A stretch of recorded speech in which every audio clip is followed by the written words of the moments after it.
All right, moving along to Maya Dirado, another World Championship medalist from Stanford.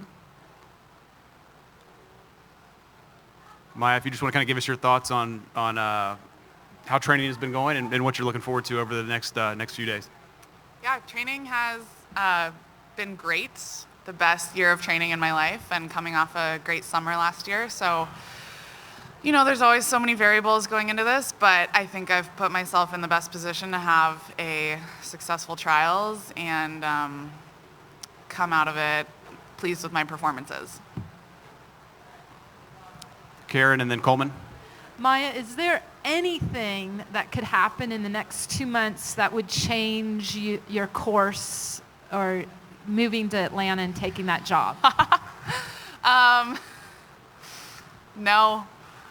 No, I think, it's kind of hard to, some people see it as like, oh, you're swimming so well, so why not keep going? But I think part of the reason why I am swimming so well is knowing that I have a hard stop date. And so it's so much easier to be excited about all of this and give it everything I have when I know that this is my last go through. So I don't think that that's a sign that I need to keep swimming. I think it's a sign that my preparation this year has been really good and that I'm ready to move on to something new.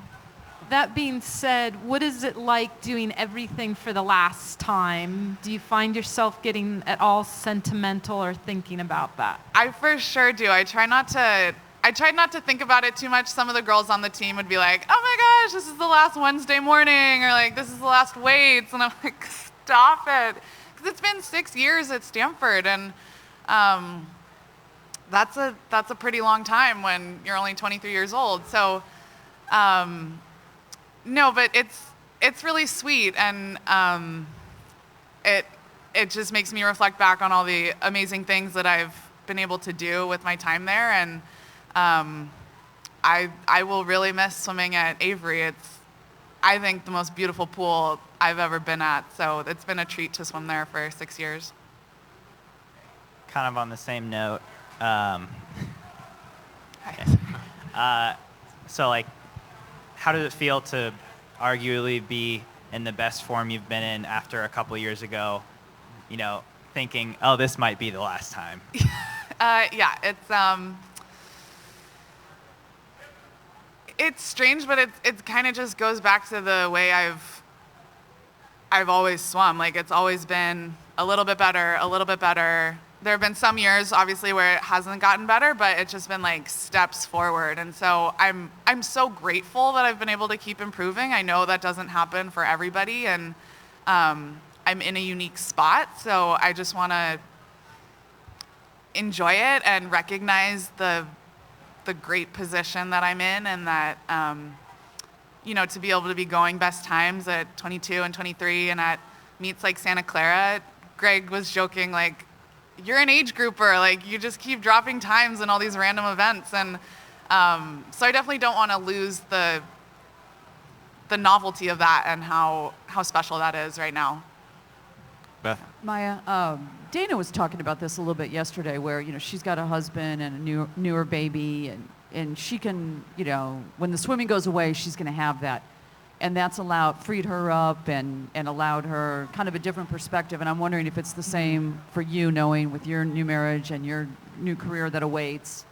You have something beyond. For so many other people, this is their be all and end all. Yeah. And I'm wondering how that's kind of given you the perspective to handle whatever is going to happen. Yeah, it's been so critical, and I think that's part of the reason why I've been able to stay relatively calm and sane this year, is just knowing that I have Rob, who's amazing and doesn't really care. He gets it. He gets swimming and knows how big of a deal this is, and obviously wants it for me. But I know at the end of the day, I have that support and that love, and that,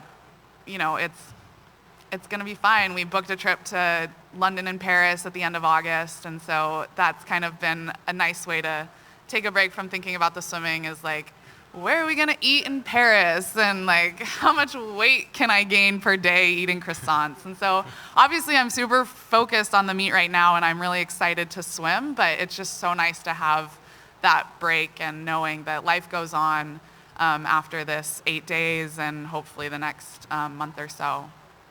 Yeah. Dan and then Pat. Can you, is it on? Oh, sorry. Can you talk about your career change? What exactly are you going into, and what are your decisions to go that direction? Yeah, so I majored in management science and engineering at Stanford, and I took an extra quarter to finish. So that fall of 2014, I did interviews with McKinsey, a management consulting firm, and I got the job, got placed in Atlanta, where my husband's family is, and so I will start there September 9th and make that move. My title is business analyst for them, so it's like the bottom of the totem pole. Yeah. Maya, between ending school and starting your job, you were a pro swimmer pretty much only. Did you get intellectually bored at all, or what have you done to stimulate your brain? So bored. That was honestly one of the hardest parts of this is, there's a time and a place for, especially summers over swimming, like, you just veg out, go to practice, come back, watch TV, nap, and that's fine. But after a couple months of that, you're like, oh my gosh, I can just feel my brain atrophying. And that was really hard. And at one point I was like, well, if I keep swimming, was Stanford the most stress my brain was ever gonna get? And that totally freaked me out. So that also further confirmed my decision to go into the working world after this. But I try to read a lot, and Rob, my husband, is a software engineer, so he'll give me little coding exercises to do, and that's kind of fun. And then there were training skills for McKinsey for when we start, and so that was nice to be able to have some online modules to do and just kind of get back into that a little bit. Yeah. David.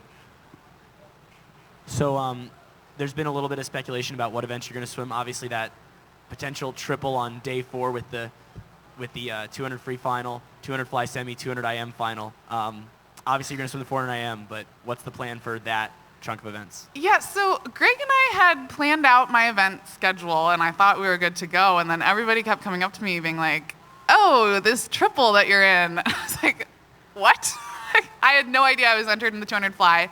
I guess it's good to hedge your bets at this meet and just over-enter just in case something should happen. But as of right now, I'm planning on swimming 4 IM, 2 IM, 2 back, possibly 200 free in the morning just to see if I can do a time, but that may change as well. And so the 400 IM tomorrow, pretty much your best race, I think is fair to say. Yeah. Big race against Elizabeth Beisel, who's swimming really well, and then obviously Katie Ledecky, if she's in it, in her ridiculous freestyle leg. Yeah. So what's sort of your expectation as far as strong strokes, where, and how are you planning on approaching that race? Yeah, I mean, you can't get too much into how other people swim that race. Everybody swims the 400 IM and 200 IM differently, and my strengths have always been solid fly, great backstroke, okay breaststroke, solid closing freestyle. So I can't magically switch that based on how other people are swimming. So I just have to make sure that all my strokes are firing and put together the best 400 that I can have. Yeah. Oh, I think it's very reachable and could go down tomorrow night. I don't know who, but yeah, that could get broken. Are your future bosses keeping an eye on you? Do they know what you're up to? Yeah, so not tons of interaction with the partners because they're obviously quite busy, but my fellow class of BAs that are coming in are really supportive and wish me good luck. And yeah, it would be great to make it, and then training camp is in Atlanta, so that'd be nice to be able to be there for a little bit. Yeah. Time for a couple more. Wayne?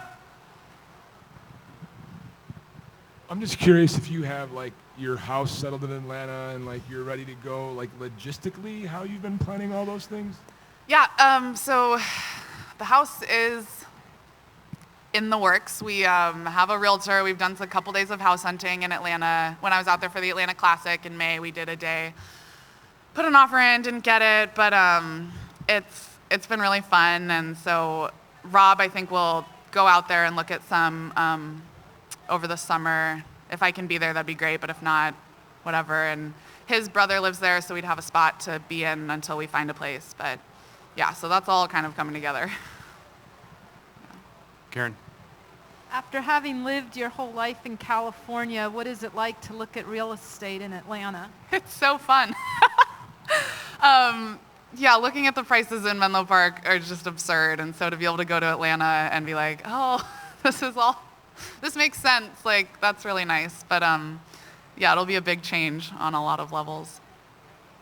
Okay, David, last one. Thoughts on dealing with Atlanta traffic on a daily basis? Yeah, everybody freaks out about that, but I don't think it's that bad. I mean, like, Atlanta's a pretty small, concentrated city, and if you're inside the perimeter, I was like, I drive the 101 at rush hour in the Bay Area, like going to San Francisco, and that's pretty terrible. So I think we'll be okay. All right. Yeah. Thanks, Maya. Okay. Appreciate your time. Thank you. We'll take a little break now and be back about 10:15 with the NBC broadcast crew.